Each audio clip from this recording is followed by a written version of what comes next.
베드로후서 1장 21절 다 같이 한번 읽도록 하겠습니다. 시작. 예언은 언제든지 사람의 뜻으로 낸 것이 아니요 오직 성령의 감동하심을 받은 사람들이 하나님께 받아 말한 것임이라. 아멘. 오늘은 2023년 마지막 날임과 동시에 마지막 주일입니다. 여러분, 한 해 동안 우리를 먹이시고 우리를 입히시고 인도해 주신 하나님께 감사와 영광의 박수를 한번 올려드리겠습니다. 우리 하나님의 은혜로 오늘까지 살았습니다. 그리고 여러분 한 분 한 분 삶의 자리에서 애써 살아오신 여러분 수고가 참 많으셨습니다. 제가 박수를 한번 하겠습니다. 여러분 너무 수고가 많았습니다.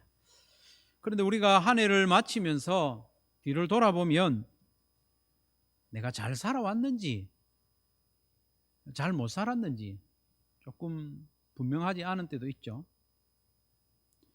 그리고 내일부터 시작되는 새해를 내가 어떻게 살면 잘 사는 것일까? 그 분명하지 않은 경우도 있습니다. 내 인생의 목적이 뭔지, 내 인생의 참된 의미가 뭔지, 내 인생에서 무엇이 가치 있는 일인지 그걸 잘 모르는 경우도 있습니다. 그리고 내 인생이 마치면 결국 어떻게 될지 잘 모르고 그냥 하루가 시작되니까 살고 한 해가 시작되니까 살고 그렇게 하는 분도 적지 않은데, 그런데 이 모든 의문과 질문에 대한 답이 성경에 있습니다. 성경이 답이고 기도가 능력입니다. 그래서 성경을 모르면 아무것도 모르는 거예요. 사실은 성경을 모르면 인생에 답이 없습니다. 답을 모르는 인생은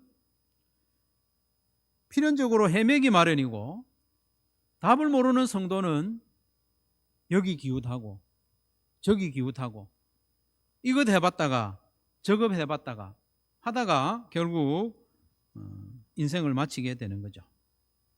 그래서 오늘은 새해를 앞둔 날이기 때문에 우리 인생에 분명한 답이 되는 성경은 도대체 어떤 책인가? 그 안에서 우리에게 가르쳐주는 것이 무엇인가? 다시 한번 확인하고 새해를 분명한 방향을 가지고 분명한 목적을 가지고 시작하는 저와 여러분 되시기를 바랍니다. 성경은 무엇보다도 하나님의 말씀입니다. 성령의 감동으로 기록된 하나님의 말씀입니다. 그러니까 우리에게 답이 되는 거죠. 이 성경이 사람의 말이라면 누구에게는 좀 답이 되고 누구에게는 도움이 되겠지만 우리 모두에게 답이 될 수는 없습니다. 그러나 이 성경은 하나님의 말씀이기 때문에 우리 모두에게 답이 되고 정황무오한 해결이 되는 줄로 믿으시기를 바랍니다. 베드로후서 1장 21절에 우리가 방금 보았는데, 예언은 성경은 언제든지 사람의 뜻으로 낸 게 아니래요. 사람이 지어낸 게 아닙니다. 오직 성령의 감동하심을 받은 사람들이 하나님께 받아 말한 것입니다. 그렇기 때문에 성경은 하나님의 말씀입니다. 하나님의 말씀이니까 답이죠. 성령의 감동으로 기록된 책이기 때문에 우리가 성경을 읽을 때 우리가 스스로 알 수 없어요. 성령님이 빛을 비추어 주셔야 돼요. 성령님이 가르쳐 주셔야 됩니다. 그래서 우리가 성경을 읽을 때는 이게 하나님의 말씀이라는 것을 딱 염두에 두고 읽어야 됩니다. 성경 읽을 때 아시겠죠? 성경 읽을 때 읽어치우는 책이 아닙니다. 이건 하나님의 말씀입니다. 내가 하나님의 말씀을 듣는 자세로 성경을 읽어 나가시고, 두 번째로 성경을 읽을 때마다 성령님의 도우심을 구하고 기도하고 읽으시기를 바랍니다. 성급하게 읽어 나가기보다는 성령님, 이 성경이 성령의 감동으로 기록되었으니 제가 읽을 때 감동하여 주시고 조명하여 주셔서 하나님의 뜻이 무엇인지 저에게 가르쳐 주십시오.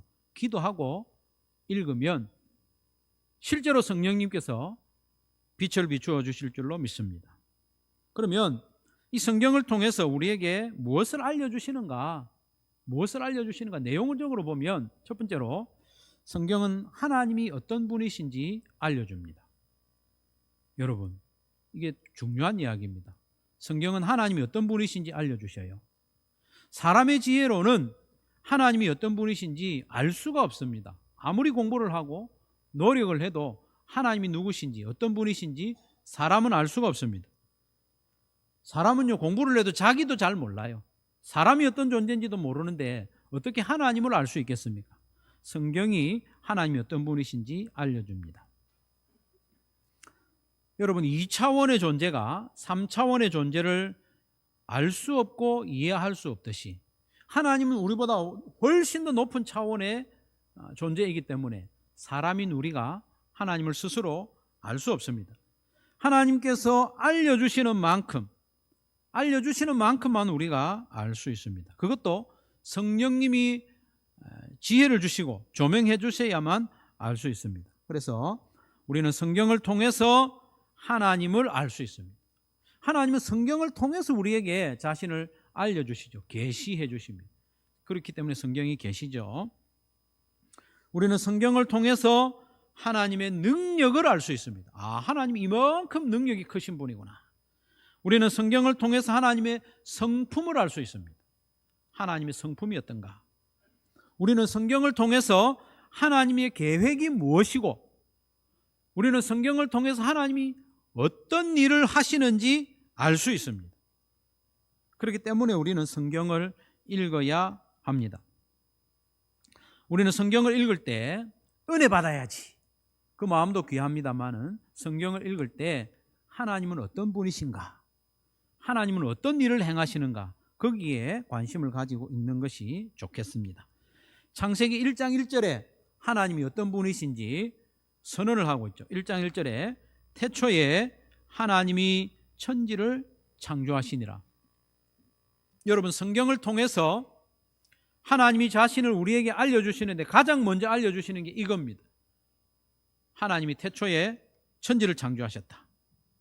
하나님은 천지를 창조하신 분이라는 가르쳐주는 것이 첫 번째입니다. 하나님은 무한히 큰 우주와 많은 별들과 지구와 지구 안에 있는 수많은 생명체들을 창조하신 분입니다. 여러분, 이걸 믿으시기를 바랍니다. 여러분, 이 세상을 볼 때 거시적으로 봐도 그렇고 아주 미시적으로 보아도 그렇고 보면 볼수록 너무나도 신비롭고 신기하고 아름답습니다. 조화롭습니다. 여러분, 모기가 아름답지는 않죠. 모기가 너무 사랑스럽지는 않습니다만 이걸 엄청나게 확대를 해서 보니까 모기가 우리를 찌르는, 피 빨아먹는 그 침 끝을 확대해서 보니까 너무나도 아름다운 거예요.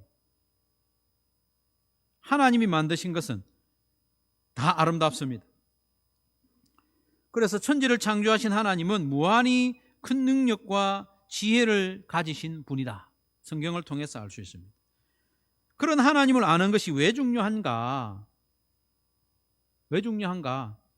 하나님이 우리를 만드셨다는 거예요. 하나님이 우리를 만드실 때 어떤 계획을 가지고 만드셨는지 성경이 우리에게 알려줍니다. 성경은 사람이 어떤 존재인지 알려줍니다. 여러분 자신이 어떤 존재인지 알려면 성경을 봐야 됩니다. 공부한다고 안 돼요. 연구한다고 안 됩니다. 성경을 봐야 됩니다. 그런데 아이러니하게도요, 많은 사람들이 평생을 살면서 자기가 어떤 존재인지도 모르고 살다가 죽는 경우가 많아요.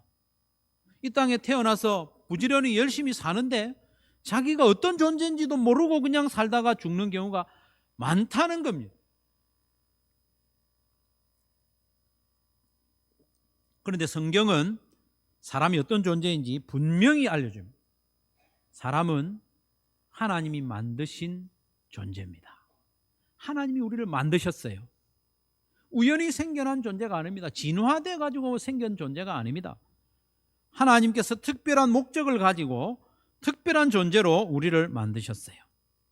그래서 사람은 성경을 통해서만이 자신이 누구인지 알고, 사람은 성경을 통해서만이 내 존재의 의미를 알고, 그 존재 의미에 따라 살아갈 때 행복할 수 있습니다.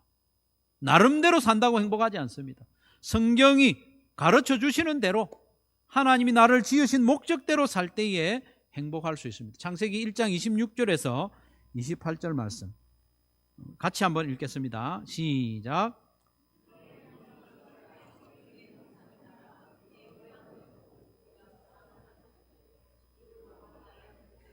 하늘의 새와 가축과 온 땅과 땅에 기는 모든 것을 다스리게 하자 하시고, 하나님이 자기 형상 곧 하나님의 형상대로 사람을 창조하시되 남자와 여자를 창조하시고, 하나님이 그들에게 복을 주시며 하나님이 그들에게 이르시되 생육하고 번성하여 땅에 충만하라. 땅을 정복하라. 바다의 물고기와 하늘의 새와 땅에 움직이는 모든 생물을 다스리라 하시니라. 아멘. 여러분, 우리가 어떤 존재입니까? 위대한 존재입니다. 놀라운 존재입니다. 사람은 하나님의 형상을 따라 지음받은 존재입니다. 우리가 보통 사람이 아니에요. 하나님의 형상대로 지음을 받았고, 그래서 우리는 하나님을 닮아서 영적인 존재입니다. 몸뚱아리만 있는 게 아니에요. 영적인 존재입니다. 그리고 하나님 우리의 형상을 따라 우리의 모양대로 우리가 사람을 만들고 하신 것처럼 우리는 공동체적인 존재입니다. 독불장군이 아니에요. 공동체적인 존재, 가족 공동체입니다. 그리고 하나님의 성품을 닮은 존재입니다. 하나님께서 우리를 이렇게 특별히 만드신 목적이 뭐냐? 우리로 하여금 하나님과 친밀한 교제를 나누기 위해서 우리를 지으셨다는 거예요. 우리의 첫 번째 목적은 하나님과 친밀한 거예요. 이어지는 우리의 목적이 뭐냐? 하나님은 사람을 하나님의 대리자로 세우셔가지고 만물을 돌보고 다스리는 복을 주셨어요. 우리는 누굽니까? 하나님의 대리자입니다. 그거 기억해야 됩니다. 우리는 하나님의 대리자입니다. 그리고 성경을 보면 성경은 하나님과 우리 사이에 회방꾼이 있음을 알려줍니다. 성경은 악한 영적 존재가 있음을 알려줍니다. 이걸 기억해야 돼요. 이 악한 영적인 존재가 창조 세계를 죄로 물들게 했습니다. 마귀와 귀신들입니다. 마귀와 귀신은 죽은 사람의 영혼이 아니에요. 죽은 사람의 영혼이 구천을 떠도는 게 귀신이 아닙니다. 귀신과 마귀는 본래 천사였습니다. 하나님이 만드신 천사였는데 하나님의 영광을 탐내다가 타락한 존재가 귀신이고 그 대장이 마귀입니다. 이거 알아야 됩니다, 여러분. 마귀가 있어요. 귀신이 있습니다. 회방꾼이고 방해꾼입니다. 유다서 1장 6절 말씀해 보면 자기 지위를 지키지 아니하고 자기 처소를 떠난, 여기서 이탈했다는 천사들을 큰 날의 심판까지 영원한 결박으로 흑암에 가두셨다. 하나님이 만드신 천사가 하나님의 영광을 보니 너무 탐이 나는 거예요. 그래서 자기가 지켜야 할 자리를 지키지 않고 이탈한 거예요. 이게 죄입니다. 하나님이 세우신 자리를 이탈하는 것이 죄의 출발입니다. 타락한 천사의 대장이 마귀고 혹은 사탄이라고 부르는데 창세기 3장에 보면요, 이 마귀가 뱀을 통해서 아담과 하와를 미혹하죠. 어떻게 미혹합니까? 너희도 자리를 좀 떠나라. 아담, 하와야, 너희들 언제까지 하나님 대리자로 살래? 대리자에 만족하지 말고 너희들도 하나님처럼 되라. 그 유혹에 넘어간 아담과 하와가 죄인이 되었고 하나님과의 친밀한 관계가 깨어집니다. 그래서 에덴 동산에서 쫓겨나는 것 아닙니까? 그래서 하나님과의 관계도 깨어지고 하나님으로부터 받은 대리자의 일도 직분도 잃어버리게 되는 것이 창세기 1장, 2장, 3장의 내용. 성경의 시작이 그래요. 창조와 타락이 성경의 시작입니다. 그 이후로 마귀가 사람들의 마음을 마음대로 부립니다. 마귀가 사람을 마음대로 부려요.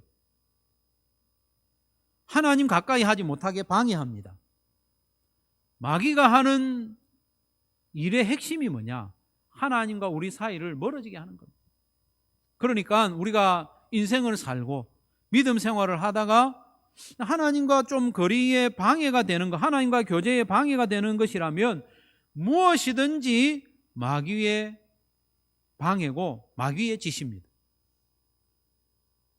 여러분 살아가다가 무엇인가 때문에 하나님과의 관계가 소원해진다, 조금이라도 멀어진다, 그러면 그건 마귀 짓입니다. 그걸 분별해야 됩니다. 그리고 성경은 하나님이 마침내 이루실 일을 우리에게 알려줍니다. 너무나도 감사한 일이죠. 이 성경에서 하나님이 마침내 이루실 일을 우리에게 알려줍니다. 하나님께서 결국 이루시려는 일이 무엇인가? 성경의 결론이 무엇인가를 아는 것은 너무나도 중요합니다. 성경을 통독해 나가는 때도 중요하지만 우리의 삶과 우리의 신앙생활의 방향을 잃어버리지 않기 위해서도 너무나도 중요합니다. 그래서 오늘 설교의 내용 중에 가장 잘 전달되고 가장 잘 기억되기를 원하는 내용이 바로 이겁니다. 하나님이 마침내 이루시려는 일이 무엇이냐? 그것은 성경 전체에서 알려주고 있지만 성경의 마지막 책인 요한계시록에서 분명히 알려줍니다. 그것도 요한계시록 마지막 21장, 22장에서 선명하게 보여줍니다. 어렴풋이 보여주지 않습니다. 선명하게 보여줍니다. 이걸 알아야 성경을 잘 읽어 나갈 수 있습니다. 이걸 알아야 우리가 인생을 잘 살 수 있습니다. 이걸 알아야 우리가 신앙생활을 바로 할 수 있습니다. 그게 뭔지 좀 생각해 봅시다.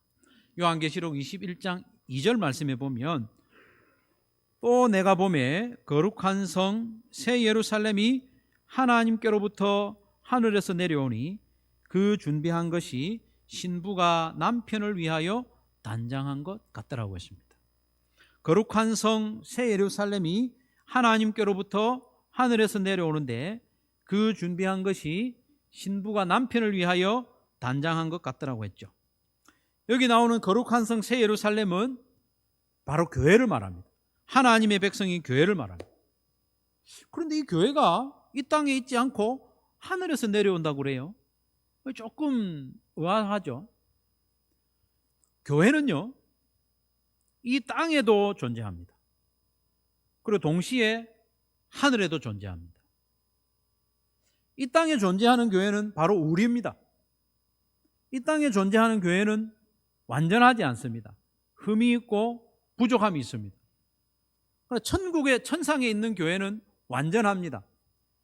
이 교회가 의미하는 바가 뭐냐면 이 땅의 교회가 바라보는 교회입니다. 이 땅의 교회가 앞으로 어떤 모습이 될 것인가를 보여주는 것이 천상의 교회입니다. 그 하늘에 있는 교회가 마지막 때에 내려옵니다.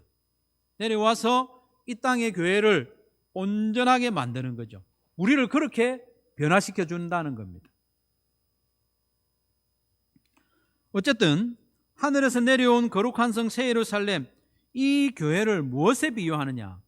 신부에 비유하고 있다. 신부. 신부와 신랑은 가장 친밀한 관계잖아요.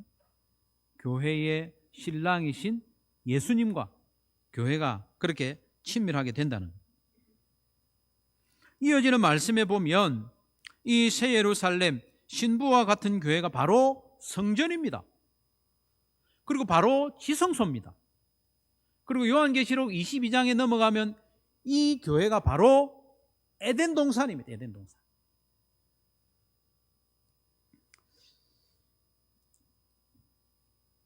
(22장) 1절 2절에 보면 그 에덴 동산에는 생명수의 강이 흐르고 생명나무가 철을 따라 과실을 맺는다고 했어요. 에덴 동산이 회복되는 거예요. 그리고 3절에 보면 무엇보다도 예수님과 하나님이 거기 계십니다. 함께 계셔요. 4절 말씀에 보면 우리와 하나님이 얼굴을 대면하여 본다고 했습니다. 4절 말씀에 보면 그의 얼굴을 볼 터이요, 하나님의 얼굴을 볼 터이요, 그의 이름도 그들의 이마에 있으리라고 했죠. 여러분, 구약 성경에 보면, 심지어 요한계시록을 기록한 요한도 보면 천사만 봐도 꼬꾸라졌습니다. 하나님의 얼굴을 보고 살아남을 자가 없습니다. 그러나 회복된 에덴 동산에서는 우리가 직접 하나님의 얼굴을 본다고 그래요. 하나님의 얼굴을 본다는 것은 하나님과 우리 사이에 조금의 거리낌이나 두려움이 없게 되었다는 겁니다. 하나님과 우리와의 교제에서 막힘이 전혀 없다는 겁니다. 하나님이 우리 안에 계시고 우리가 하나님 안에 거하는 그 관계가 만들어졌다는 것입니다. 그것이 바로 회복된 에덴 동산의 모습입니다. 그리고 하나님의 얼굴을 직접 배움는다는 것은 하나님을 온전히 알게 된다는 겁니다. 우리가 하나님을 지금 아는 것은 너무나도 부분적입니다. 조금밖에 몰라요. 그러나 새 에덴 동산에서는 우리가 하나님을 온전히 알게 된다는 거예요. 아는 만큼 깊이 교제가 이루어지는 거죠. 그리고 요한계시록 22장 5절 말씀에 보면 성도들이 만물을 다스리는 권세를 회복하게 됩니다. 22장 5절 같이 한번 읽겠습니다. 시작.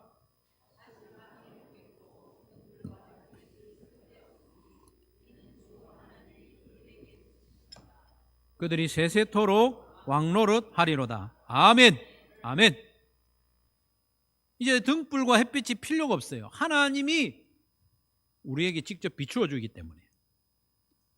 무엇보다도 만물을 다스리는 권세를 회복한다고 했습니다. 창세기에서는 아담과 하와가, 우리가 하나님의 대리자였습니다. 대리자, 종이었어요. 하나님을 대신해서 만물을 다스리는, 이제는 직접 왕이 됩니다.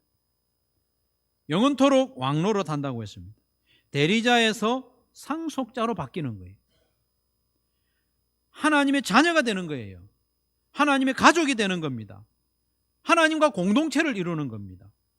로마서 8장 17절에 이렇게 말씀합니다. 자녀이면 또한 상속자, 하나님의 상속자요, 그리스도와 함께한 상속자니 우리가 그와 함께 영광을 받게 될 것이다. 우리가 하나님의 상속자가 되는 겁니다. 이것이 천지 창조로부터 시작해서 마침내 하나님이 이루실 일의 결론입니다, 여러분. 이걸 기억해야 됩니다. 이걸 믿어야 됩니다. 성경의 시작은 천지 창조였어요.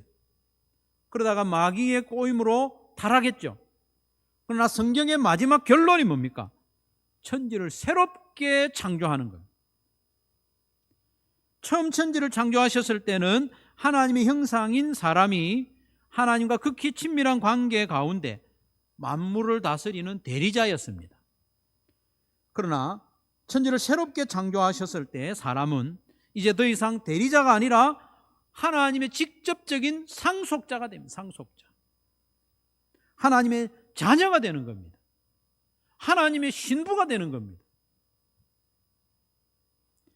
친밀함이 더해져서 성도와 교회가 하나님의 신부, 예수님의 신부로 표현되고 있습니다. 이것이 하나님이 이루시는 일의 결론입니다. 성도 여러분, 하나님께서 결국 이루시려는 일은 우리와의 친밀한 관계입니다. 하나님과 우리가 대면하여 볼 수 있도록 만드는 관계, 그것이 하나님이 이루시는 일입니다. 우리를 하나님의 자녀로 삼으시고 하나님의 신부로 삼아 얼굴과 얼굴을 대면하면서 교제하는 관계를 이루는 것이 성경의 결론이고 하나님이 이루시는 일의 결국입니다. 성경의 결론이 그렇다면, 우리가 결국 하나님의 가족이 되는 것이 성경의 결론이라면, 이 땅에 사는 우리가 잘 사는 것도 그 결론과 어우러질 때 잘 사는 것 아니겠습니까? 하나님이 이루시는 결론은 이런데 이 땅에서 내 삶의 방향이 이쪽이라면 그거 잘 사는 거 아니지 않습니까? 우리가 그 결론을 바라보고 그 결론을 위하여 그 결론을 이 땅에서 미리 맛보며 사는 것이 잘 사는 인생이고 신앙생활 잘하는 겁니다. 그것이 뭡니까? 바로 하나님의 가족 공동체를 이루는 거잖아요. 하나님을 아버지로 가까이 하는 삶. 우리가 한 형제요 자매로 가족 공동체로 이루는 삶. 이것이 잘 사는 인생이고 신앙생활 잘하는 겁니다. 신앙생활 복잡하게 생각하지 마십시오.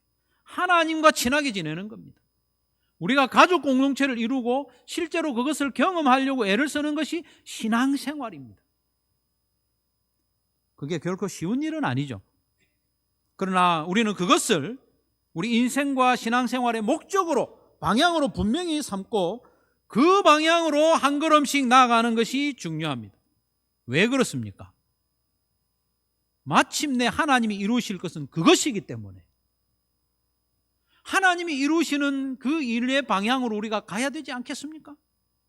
내 나름대로 신앙생활 하려고 하지 마시고 하나님이 마침내 이루시겠다고 하는 것을 분명하게 우리에게 보여주셨으니 그걸 위해서 살아가야죠.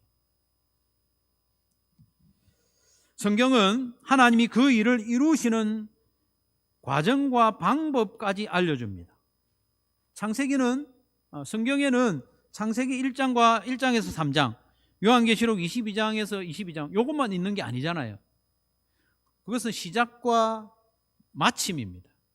그 중간에 많은 성경이 있죠. 66권의 성경이 있는데 그것은 처음 창조한 세계가 타락한 이후로 새로운 창조가 이루어질 때까지의 긴 역사와 과정과 하나님의 일하시는 내용이 나오죠. 그게 성경의 몸통입니다. 성경의 본론입니다.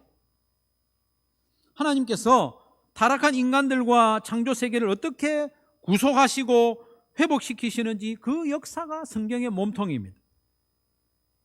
그 구속과 회복의 핵심이 뭐냐? 바로 예수님입니다. 우리 하나님은 파괴된 이 세상, 타락한 이 인생들을 새롭게 회복하시고 새롭게 창조하시는 그 방법으로 예수님을 사용하셨어요. 예수님이 성육신 하시고 낮아지시고 예수님이 섬기시고 희생하시고 십자가에 죽으시고 부활하시는 그 과정을 통해서 하나님이 새 창조를 이루십니다. 그래서 예수님의 탄생에 대한 약속과 그 기다림이 구약 성경입니다. 신약 성경은 뭡니까? 실제로 예수님이 성육신 하시고 탄생하시고 연약한 자들을 돌보시고 십자가 구원의 죽음을 죽으시고 부활하시고 승천하시고 성령을 보내시고 이 땅에 교회를 세우시고 이 교회를 예수님의 신부로 가꾸시는 그 과정, 그 과정이 신약 성경입니다. 우리는 그 과정 중에 있습니다. 우리는 예수님의 신부로 다듬어지는 준비되는 중에 있습니다. 하나님의 가족으로, 가족 공동체로 만들어지는 과정 중에 있습니다. 그것이 신약 성경입니다. 그래서 구약 성경을 읽을 때는 항상 예수님의 십자가의 관점으로 봐야 됩니다. 이것이 예수님의 십자가를 준비하는 과정이구나, 그런 관점으로 봐야 되고, 신약 성경을 볼 때도요, 우리가 예수님의 신부로 준비되는 과정이구나, 그런 관점으로 봐야 됩니다. 그리고 우리가 가족 공동체를 이루는 신앙생활의 과정, 방법도 예수님의 십자가입니다. 신앙생활의 과정이 십자가입니다. 로마서, 우리 아까 읽었던 말씀에도 보면 8장 17절에도 보면 그리스도와 함께 영광을 얻기 위하여 그와 함께 고난도 받아야 된다고 했죠. 예수님이 십자가로 우리를 하나님의 가족에 편입시킨 것처럼, 받아들이게 하신 것처럼 우리도 누군가를 가족으로 받아들이는 방법이 바로 십자가입니다. 우리는 십자가를 지지 않고는 누구도 가족으로 받아들일 수 없고 가족 공동체를 경험할 수 없습니다. 십자가를 안 지고는 가족 공동체를 경험할 수가 없어요. 믿음 생활이 재미가 없습니다. 보람이 없습니다. 그렇기 때문에 진짜 신앙생활은 편하게 하는 게 아닙니다. 편한 게 신앙생활이 아니에요. 진짜 신앙생활은 편하지는 않지만 하나님께서 마침내 이루실 그 가족 공동체를 미리 경험하고 누리는 것이기 때문에 행복하고 능력이 있습니다. 능력이 있습니다. 하나님께서 마침내 이루실 그 가족 공동체를 우리가 지금 조금 맛보기만 해도 그 능력이 나타나서 믿는 자를 더해 주시는 거예요. 사랑하는 성도 여러분, 우리 인생의 모든 문제의 답은 성경에 있습니다. 모든 것에 답이 되는 성경을 사모하고 가까이 하고 매일 조금씩 읽어나가는 새해가 되기를 바랍니다. 그래서 새해에는 모두가 성경을 다 1독, 2독씩 할 수 있기를 바랍니다. 저도 여러분의 성경 1독을 돕기 위해서 힘쓰겠습니다. 영상을 준비해서 부지런히 올리도록 할 텐데 그걸 병행해서 성경을 읽어나가면 도움이 되리라고 생각을 합니다. 혼자서도 1독을 잘하는 분도 있지만 그렇지 못한 분들을 위해서 내년에는 통독방을 만들어서 함께 읽어나가면 좋겠습니다. 다양한 통독방을 만들려고 했지만 여의치 않아서 내년에는 우선 목장별로 함께 통독하는 시간을 가졌으면 좋겠습니다. 목원들 중에 누군가가 스마트폰으로 통독방을 만들어서 목장 식구들을 초대하면 됩니다. 어렵지 않습니다. 해서 그러면 누가 얼만큼 읽었고 격려도 할 수 있고 그렇습니다. 방법은 칼럼에 자세히 소개해 두었으니까 한 단계씩 따라하면 됩니다. 오늘이나 내일 중으로 목장 통독방을 하나씩 만들어서 초대하시면 좋겠습니다. 열방 목장, 네팔 목장을 위해서는 제가 방을 만들어서 초대를 하겠습니다. 그래서 꼭 개인적으로 통독하실 분이 아니라면 거기 들어오셔가지고 같은 날 같은 분량을 함께 읽어나가면 힘이 되리라고 생각을 합니다. 사랑하는 성도 여러분, 오늘 우리는 성경이 우리에게 답이 되고 무엇보다도 성경은 하나님께서 결국 이루실 일이 뭔지 확인했습니다. 이걸 아는 것이 너무나도 중요합니다. 하나님이 반드시 이루실 일이 무엇인지 알면 성경을 읽어나갈 때 방향을 잃지 않을 수 있고 또 성경을 읽어나갈 때 좀 어려운 부분을 만나도 그냥 넘어갈 수 있습니다. 계속 읽어나갈 수 있습니다. 그리고 하나님께서 결국 이루실 일을 우리가 잘 기억하면 신앙생활도 바로 할 수 있습니다. 바로. 행복한 신앙생활을 할 수 있습니다.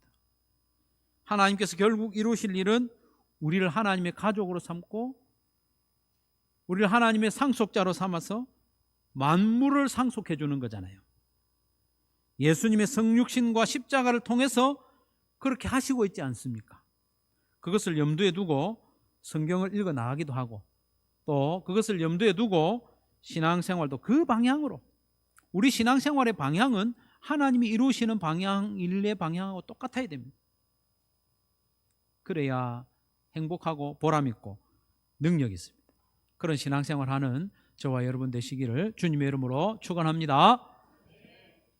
말씀을 기억하면서 우리 같이 한번 기도하기를 원합니다. 하나님, 내년에는 우리에게 답이 되는 성경을 꼭 일독할 수 있도록 힘주십시오.